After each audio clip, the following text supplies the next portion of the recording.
Parade, rest.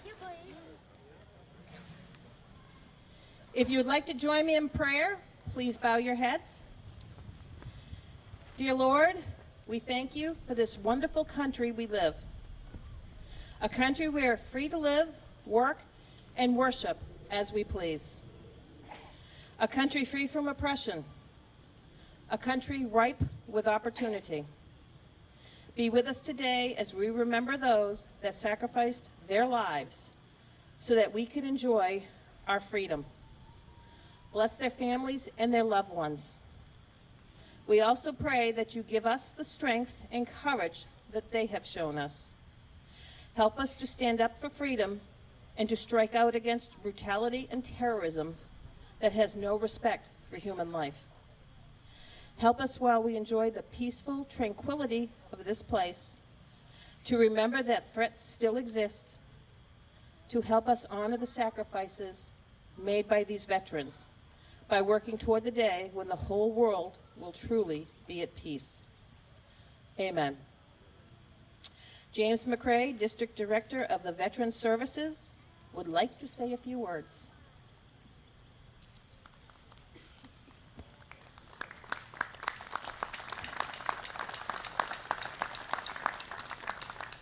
Thank you, everyone. Thank you so much for joining us here today. I'd like to thank a lot of people here. For starters, the Acton Minutemen, we appreciate their participation. We have Town Manager John Mangiarotti attending with us, Select Board members Dean Charter and David Martin, Representatives Dan Sena and Senator Jamie Eldridge. I'd like to thank the Acton Police and Fire Department for their help today in this parade. The high school and the grade school band members, thank you so much. And the cemetery department as well for keeping our cemeteries in tremendous shape. And most importantly, I would like to thank you all here in attendance. Your presence here year after year ensures that these men and women's sacrifices are not forgotten. William Gladstone, former British Prime Minister, once said, "Show me the manner in which a nation cares for its dead, and I will measure exactly the sympathies of its people, their respect for the laws of the land, and their loyalties to high ideals." I believe this quote certainly rings true in regard to American ideals and values, as well as reflects our nation's steadfast patriotism, of which Memorial Day is a perfect example. I've spent over 2 years of my life in Iraq. I've had my share of close calls and feel very fortunate that I came home without any serious injuries. Unfortunately, some of my friends had sustained serious injuries, and some of my friends did not come home. It's inevitable to feel sadness and grief towards the loss of a loved one. However, that pain endured is proof that these fallen heroes are loved, that they are honored, and that they will not be forgotten. And with that thought in mind, I would like to end with a short quote from President John F. Kennedy. "A nation reveals itself not only by the men it produces, but also by the men it honors and the men it remembers." And with that, I would like to introduce this year's Grand Marshal, retired Naval Reserve Captain, Dr. Thomas Jacoby.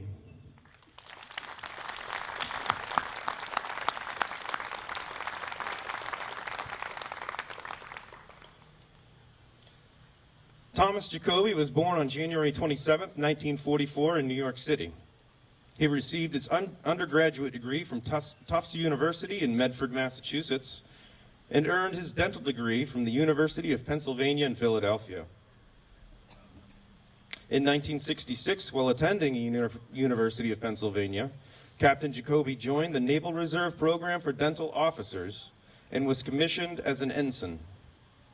Captain Jacoby served on active duty from 1969 to 1971 as a dental officer aboard the USS Everglades and at the Mine Force headquarters in Charleston, South Carolina. Captain Jacoby's many significant reserve positions include Commanding Officer, Naval Reserve, 4th Force Service Support Group, 14th Dental Company Detachment Alpha in Portland, Maine, Commanding Officer, Naval Dental Clinic, Submarine Base, New London Unit 101, New Haven, Connecticut.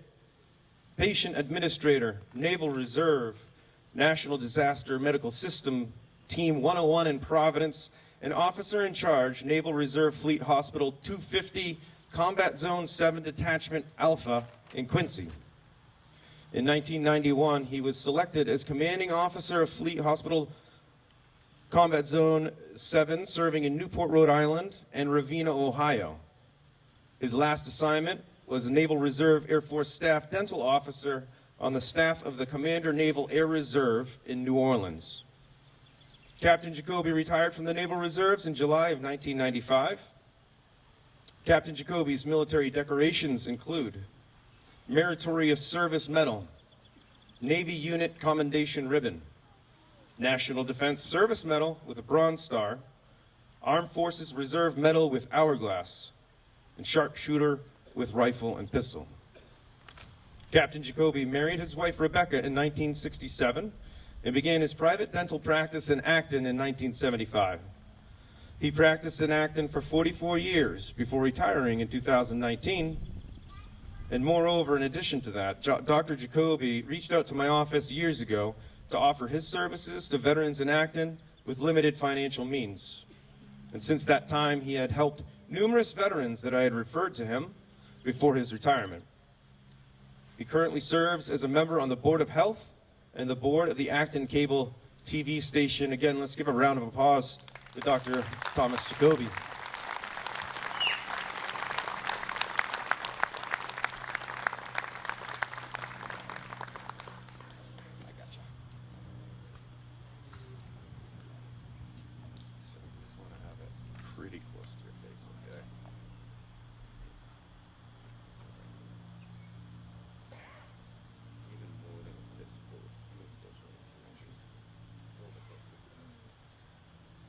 Distinguished guests, citizens, family, friends. First and foremost, I would like to thank the town of Acton for this great honor. Since 1973, I've called this town home, where I have enjoyed the brotherhood and sisterhood of its residents, who as a village helped my wife Rebecca and me raise our 4 boys to adulthood. I particularly want to thank you all today for convening here at Woodlawn Cemetery to honor our town's veterans, those who died at war and in peace, but all who have sacrificed their existence so that peace, security, happiness, freedom, and liberty prevail in our nation. Veterans of this town have big shoes to fill. As we all know, Isaac Davis, the captain of the Acton Minutemen, was the first officer to die in the service of our country at the North Bridge in Concord on April 19th, 1775. Well, let's not forget young Luther Blanchard, who lived on Prospect Street. Under the command of Davis, he played the White Cockade with his fife on the march to Concord and ultimately lost his life in battle. His music was not just ornamental. It was designed to boost morale, to accompany march, for communication during battle, issuing signals of retreat or signals of advance. His fife was a great weapon. Not a lethal weapon, of course, but a great weapon of war. If you look at my shoulder boards, you will not find a gold star, which signifies a naval line officer. Instead, you will find the oak leaves and acorns of the United States Navy Dental Corps. I have been awarded sharpshooter recognition in both pistol and rifle by the Navy. That said, most of the shots I perfected on duty were in the mouths of my sailors and Marines, in a dental chair, of course. I can tell you without hesitation, those sailors and Marines were far braver in the face of dental work than any of my civilian patients. I became the commissioned dental officer in the United States Navy in 1968 during the Vietnam War, attending officer training school in Newport, Rhode Island, immediately after graduating from the University of Pennsylvania. While officer training involves proficiencies in war theory and combat training, the true goal of our studies were to bring our dental degrees to bear for the United States Navy. In other words, how to use a Blanchard's fife. Not a real fife, of course, but the proverbial one, our professional skills. When we think of our military, often we only think about the men and women sailing ships, flying planes, standing a post, or carrying guns into battle, like Isaac Davis and his militia. However, the reality is that most of the women in our armed forces serve in logistical and service roles. Without them, our warriors with guns would go hungry, cold, sick, unarmed, unclothed, and without transportation. To illustrate, there are 10 support personnel to one warrior with a weapon in our armed forces. Recent history has demonstrated adequately the difficulties of achieving military superiority without logistics and support. Just look at the Russian army, stuck in a 20-mile convoy in the mud. No food, no heat, no fuel, no support. I would often remind those in my command of the simple truth. The support behind a sailor, Marine, or soldier is what makes the bravery of those frontline men and women fully emerge. In my early naval career as a junior officer, I was stationed on board a ship or on shore as a staff dentist in the dental clinic. Later in my career, I was placed in charge of many hundreds of men and women as the commanding officer of a naval fleet hospital. My wife and kids would lovingly call me Colonel Sherman Potter, as you see on the television show MASH. While we didn't call it a MASH unit in the Navy, its purpose was the same. Fleet Hospital 250, Combat Zone 7, was always on ready alert for deployment to anywhere on the globe. I commanded a mobile surgical hospital that could support our troops directly in the battlefield in tents, just like on MASH. We did not carry guns, although those in my command carried the proverbial Blanchard's fife. Scalpels, x-ray machines, hospital beds, coffee makers. In the middle of nowhere. It takes a tremendous amount of supply and inventory, logistics, operations, skill and training. The outcome, a place to save the lives of our wounded warriors and ultimately to bring them home safely. The fine men and women that I worked with and who were under my command volunteered a tremendous amount of their lives in the service of our country. They spent countless drill weekends at their local naval base. They gave up family vacations, spending 2 weeks from home every year on active duty drills, all the while raising a family and pursuing their civilian careers. This brings me to a personal note. I could never have had my dental career and my naval career, with all its responsibilities, without the support of my wife, Rebecca. Leaving her alone with our personal army of 4 teenage boys on my drill weekends and my weeks of active duty, I've earned her the highest rank possible. We, the residents of Acton, must always remember the sacrifices of every single member of our military, whose dedication and commitment to the ideals of our great democracy should be an inspiration.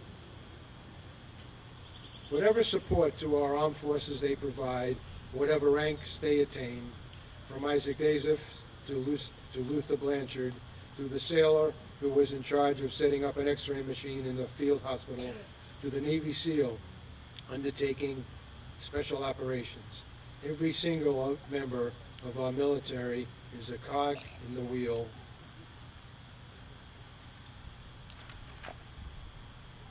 of enormous sacrifices for our nation. In conclusion, let this hallowed Woodlawn Cemetery, the final resting place of our town's veterans, with flags standing crisp and tall beside their graves, tell the collective story of the heritage of our people, of our freedom, of our sacrifice, of our determination, and of those who have faithfully devoted themselves to the service of our nation. May God bless our veterans, the town of Acton, its inhabitants, and our great nation. Thank you.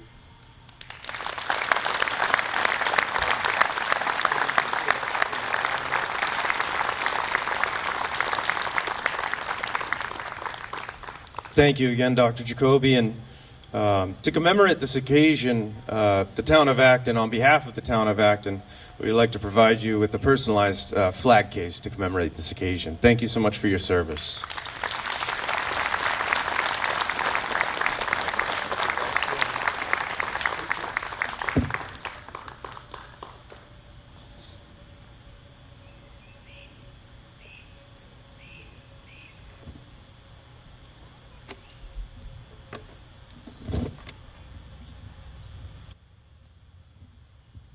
I would like to introduce Selectman David Martin, who will read the list of veterans that have died over the past year.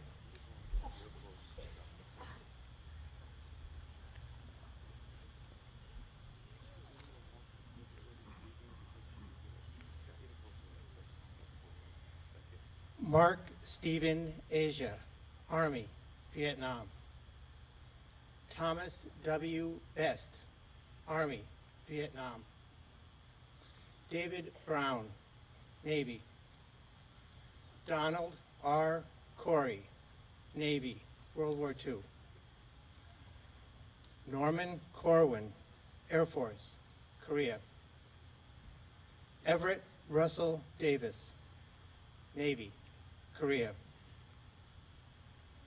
Albert D. Ehrenfried, Army, peacetime. Edward J. Ellis, Army, Korea. Robert J. Erickson, Army, World War II. Harry M. Gage, Navy. William Crocker Hallway III, Army, peacetime. Herbert Ishii, Army, World War II and Korea. Curtis E. Jolly, Army, Korea. Ronald Raymond Jones, Navy, Korea. Donald C. LaPierre, Air Force, peacetime. Carl Leash, Army. William Vincent McDonald, Jr., Army, Vietnam. Warren Clinton Nelson, Air Force, Korea.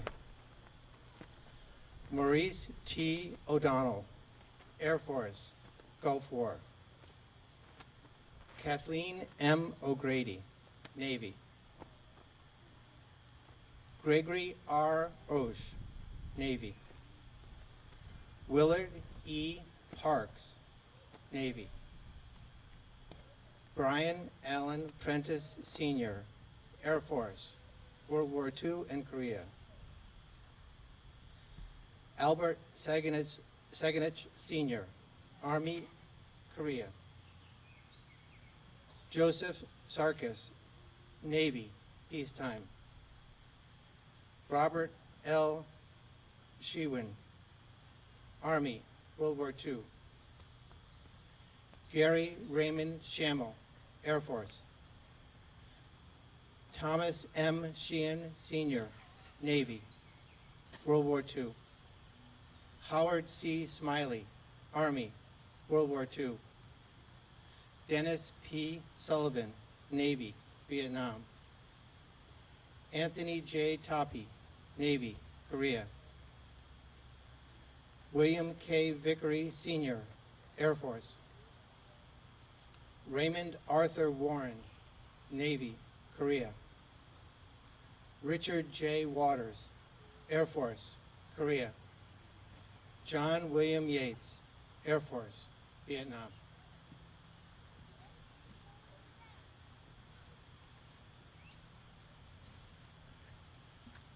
Thank you, David. A wreath will now be placed in honor of the veterans who died in the service of their country. Could I have the Boy Scout come up that's supposed to do that?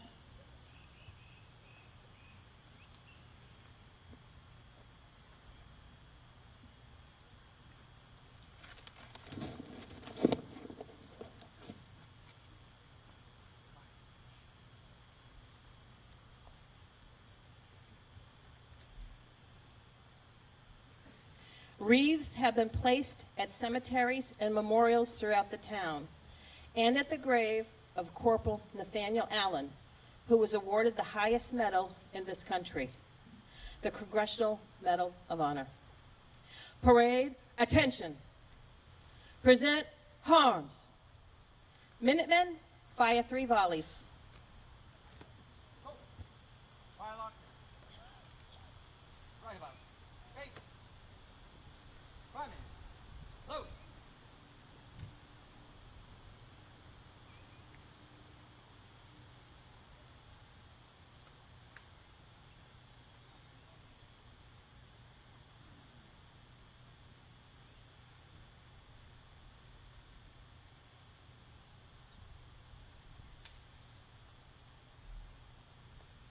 Go to you.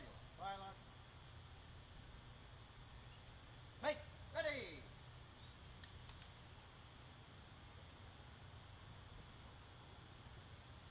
Present. Fire.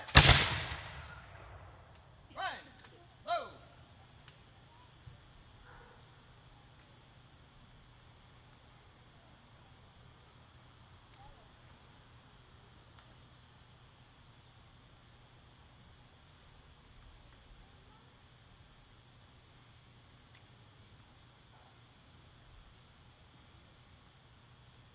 Show me your fire lock. Make ready.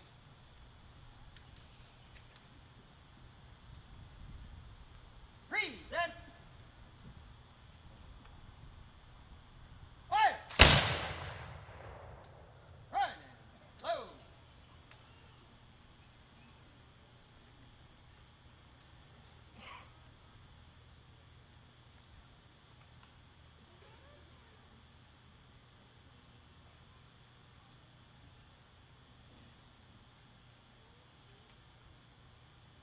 Go to your fire lock.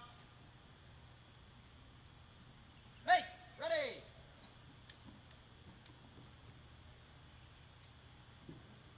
Present. Fire.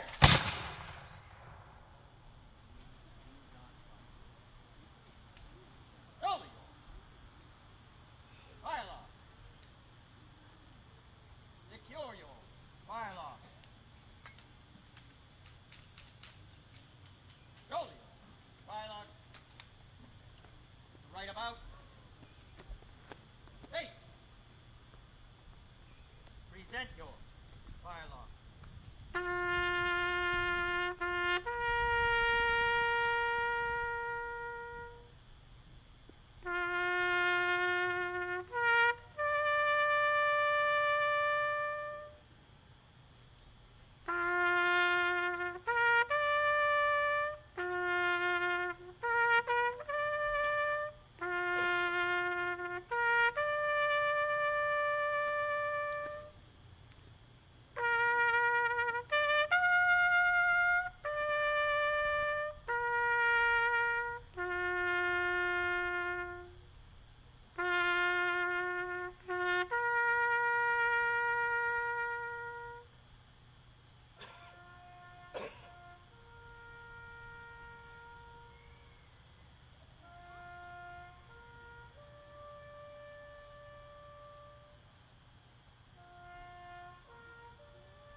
Parade, rest. Order your fire lock. This year, we are lucky to have two of our elected state officials and local officials here. So I would like to introduce Massachusetts State Senator Jamie Eldridge, who would like to say a few words.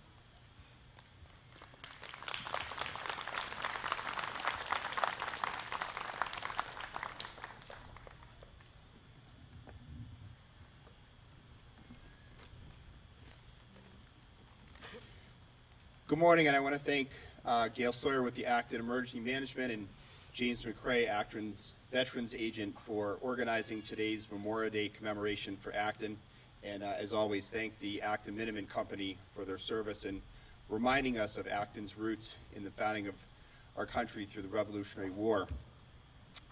Together we gather to celebrate the lives of the countless men and women who have made the ultimate sacrifice in fighting to preserve the American way of life. As a nation and as a Commonwealth, we have a responsibility to protect the memories of those who have been lost, as well as to protect the great nation that they fought to preserve. And it's critical for all of us to pause, both those who served in the military, serve now, or who have not, to think about the freedoms that make this country so great. Many of them found in the First Amendment of the United States Constitution, including the freedom of religion, the freedom of speech, the freedom of assembly, and the freedom to petition your government. Acton has a long, impressive history of military service that is as old as our nation itself. At the birth of the Revolutionary War, men from Acton, many of whom were previously farmers, took up arms and led the first assault by American revolutionaries on British soldiers in the Battle of Lexington and Concord on April 19, 1775. This legacy of service continued on to the Civil War, with Company E of Acton of the 6th Massachusetts Regiment being the first company of the Union Army to arrive in Washington, D.C. to serve those under President Lincoln.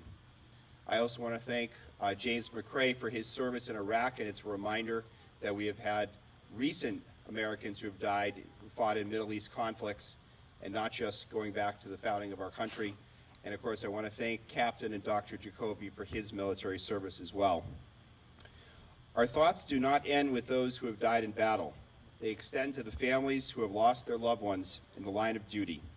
For those families, the Commonwealth must ensure that they will not be forced to endure economic hardship as a result of their sacrifice.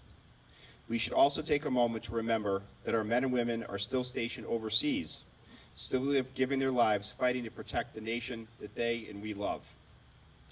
Today, let's together remember our brave soldiers who have made the ultimate sacrifice, as well as those who continue to fight to preserve the ideals and freedoms that all Americans hold dear. Thank you so much. It's always an honor to be here with you.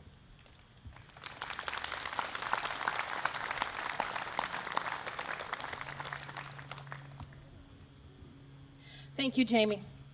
Next, I'd like to introduce Massachusetts State Representative Dan Sena.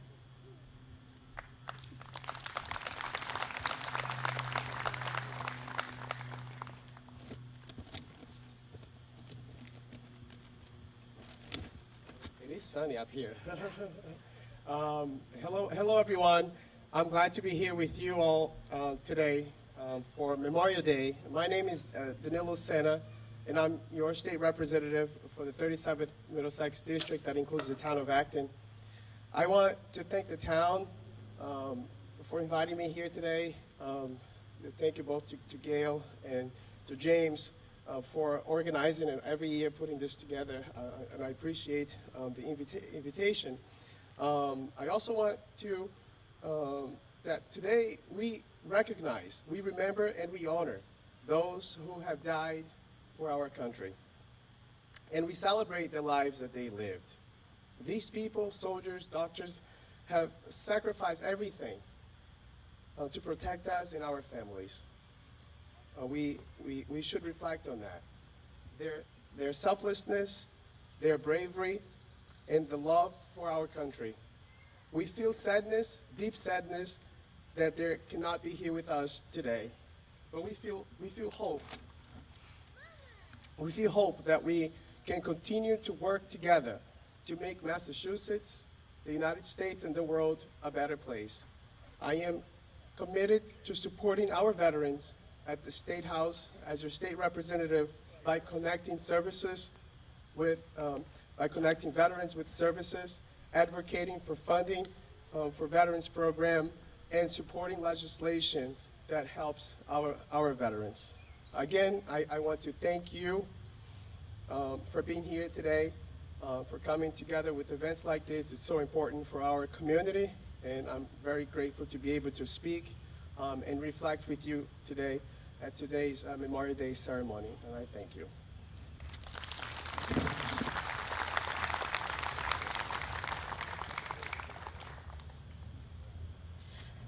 Thank you, Dan. At this point, I'd like the Acton High School Band to play the Navy hymn, please.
Last but not least, I would welcome Chair to the Select Board, Dean Charter, to the podium.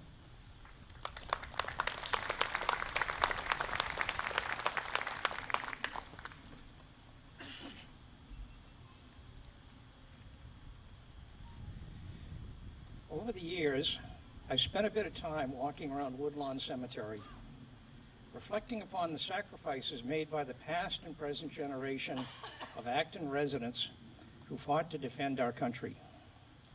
This cemetery, dedicated in 1735, is the final resting place of many of our finest. Interred here are the colonial Minutemen of the American Revolution. Interred here are also the veterans and honored dead of the War of 1812, the Civil War, the Spanish-American War, the First World War, the Second World War, the Korean War, the Vietnam War, the Gulf Wars, and many veterans who kept us safe by serving during peacetime, as if there were such a thing. The honored dead who lie here kept us safe and guaranteed our freedom from the tyranny of the British monarchy, ended the scourge of slavery, liberated populations from imperialism, put an end to Nazism, defended us from communist expansion, and fought against religious fanaticism. How fortunate we all are that there were people willing to make those sacrifices for us, and I'm confident there will be similar heroes in future generations. As I walked around the old gravestones, I saw many familiar Yankee names. But as I read through the list of recent veterans' burials, it was brought home to me once again how Acton has changed over time. As new waves of people moved here, each generation made Acton greater and more diverse. Whether they were veterans who enjoyed a long life here, those who fell in battle, or those who succumbed later to war is told. Every person who moves to Acton, be they from the next town or from a different continent, inherits the history and heritage of our town. Each person, regardless of origin, contributes to our history. From generation to generation, our history needs to be examined and understood, but it should never be erased or forgotten. History is something you should add to, not subtract from. Our duty today at this ceremony is to honor our history and heritage and to pay homage to those who sacrificed to make our town and our country great, and to honor them in our hearts, our minds, and in our actions. In closing, let me read a poem written by Shauna Rudd. I came to visit you today to place this flag next to your grave. The sacrifices you have made will forever be indebted this day. I came to visit you today to place this flag next to your grave. It doesn't matter if you fought or not, because with that uniform, it doesn't matter what. I came to visit you today to place this flag next to your grave. The memory of what once was you still lingers true for those who knew. I came to visit you today to place this flag next to your grave, just to say thank you on this Memorial Day. Thank you, and God bless the town of Acton and the United States of America.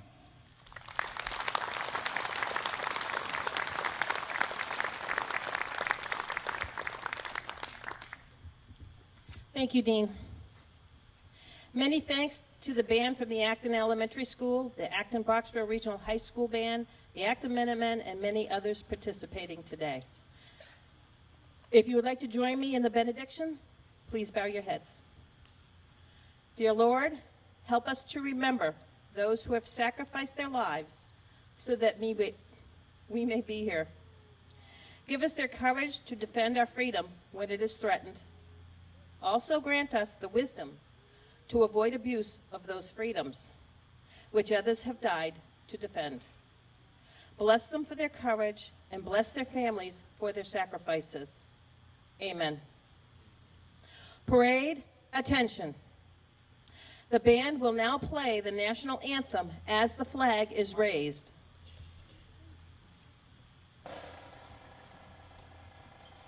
Could we have 3 Boy Scouts come down?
Thank you all for coming. Parade dismissed.